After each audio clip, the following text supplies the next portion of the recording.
এই লেকচারটা যদি আমরা জেনারেল ভাবে পড়তে চাইতাম তাহলে এটা হয়তো n তম মূল নির্ণয়। তো আমরা শুরুতেই n তম মূল নির্ণয়ের কমপ্লেক্স কনসেপ্ট এ না যেয়ে এটা একটু ভেঙে পড়ার চেষ্টা করব। তো ১ম এ আমরা বর্গমূল নির্ণয় এটা জানতে চাচ্ছি। অর্থাৎ একটা জটিল সংখ্যার বর্গমূল নির্ণয়। তো এর মধ্যে যদি আমরা একটু এইভাবে চিন্তা করি যে বর্গমূল নির্ণয়ের অংশটুকুকে আমরা ৩ টা পার্টে ভাগ করে দিই। একটা হচ্ছে কমপ্লেক্স নাম্বারের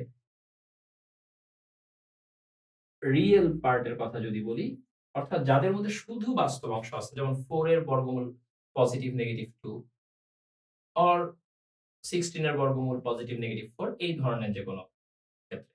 তো এগুলো তো আমরা ডিরেক্টলি পারি। আরেকটা ক্ষেত্র হচ্ছে যদি শুধুমাত্র ইমাজিনারি পার্ট থাকে কমপ্লেক্স। যেমন এখানে আমরা কয়েকটা কমপ্লেক্স নাম্বার লিখছি যার শুধুমাত্র ইমাজিনারি পার্ট আছে। রিয়েল পার্ট গুলো 0, twice i, negative twice i negative. এই ক্ষেত্রগুলোতেও বর্গমূল বের করা কিছুটা সহজ। যেমন টুয়াইস i কে আমরা লিখতে পারি 1 plus twice i plus i square. কেন লিখতে পারি? কারণ আমরা সবাই জানি i square equal to negative 1। তাহলে i square plus 1 equal two কত? 0। তাহলে আমি আসলে i স্কয়ার আর 1 এড করলে কোনো কিছু চেঞ্জ হয় না। এখন 1 plus 2i plus i square এটা কিসের সূত্রে বলে? a প্লাস b হোল স্কয়ারের সূত্র অনুযায়ী 1 প্লাস i হোল স্কয়ার। তাহলে এখান থেকে আমরা খুব সহজেই বলতে পারি সুতরাং টুয়াইস i এর বর্গমূল পজিটিভ নেগেটিভ 1 প্লাস i। বর্গমূল করলে একটা পজিটিভ নেগেটিভ সাইন কিন্তু দিতে হবে। আর এখানে স্কয়ার ছিল, বর্গমূল করার কারণে স্কয়ারটা চলে গিয়েছে। একইভাবে তোমাকে যদি জিজ্ঞেস করা হতো যে নেগেটিভ টুয়াইস i এর বর্গমূল কত? তুমি আনসার দিতা পজিটিভ নেগেটিভ 1 মাইনাস i। এবার শুধুমাত্র 2i নেগেটিভ i না, i দিয়ে যেকোনো কোশ্চেন করলেই তুমি এটাকে 2i বা নেগেটিভ 2i এর সাথে কম্পেয়ার করতে পারো। যেমন আমাদের এখানে বলতেছে i এর বর্গমূল নির্ণয়।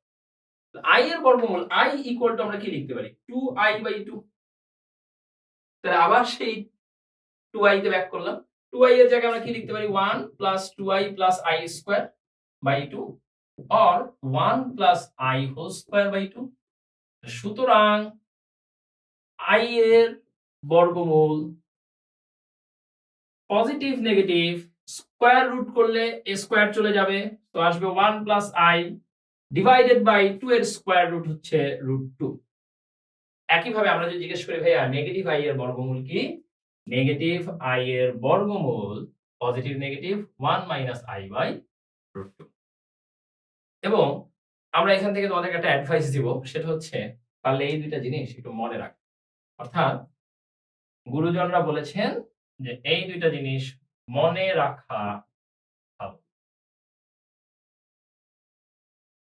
এখন প্রশ্ন আসতে পারে কেন মনে রাখা ভালো?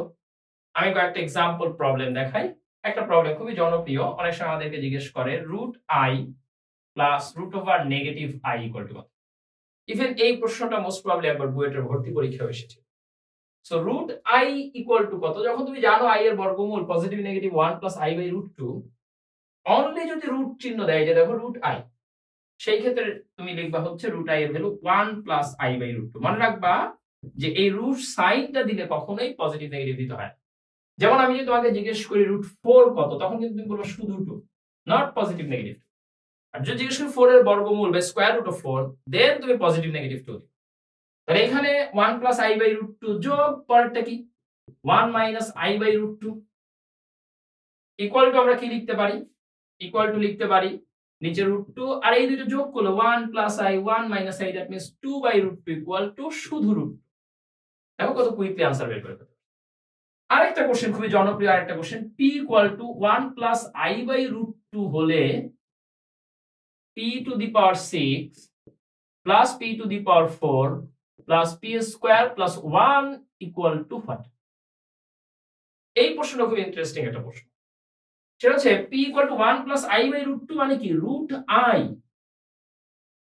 তাহলে p টু দি পাওয়ার 6 কি? √i whole to the power 6 plus √i whole to the power 4 plus √i square plus 1 equal to, এই যে √i whole to the power 6 আসলো, এটা ইকুয়াল টু আসলে কি হবে? i কিউব হবে। Root i whole to the power 4 মানে i square, root i square মানে শুধু আই প্লাস 1 এবং আই এর টানা 4টা পাওয়ারের যোগফল আমরা আবার জানি 0। তাহলে একটা জিনিস খেয়াল করো, আই এবং নেগেটিভ আই এর বর্গমূল মনে থাকলে আমরা কিন্তু বেশ কিছু প্রবলেম সলভিং অনেক সুবিধা পাচ্ছি। ইভেন পরবর্তীতে যখন আমি চতুর্থ মূল বের করা শিখাবো, তখন দেখবা যে এই জায়গায়ও আমরা আই এর বর্গমূলটা মনে রাখলে একটা সুবিধা।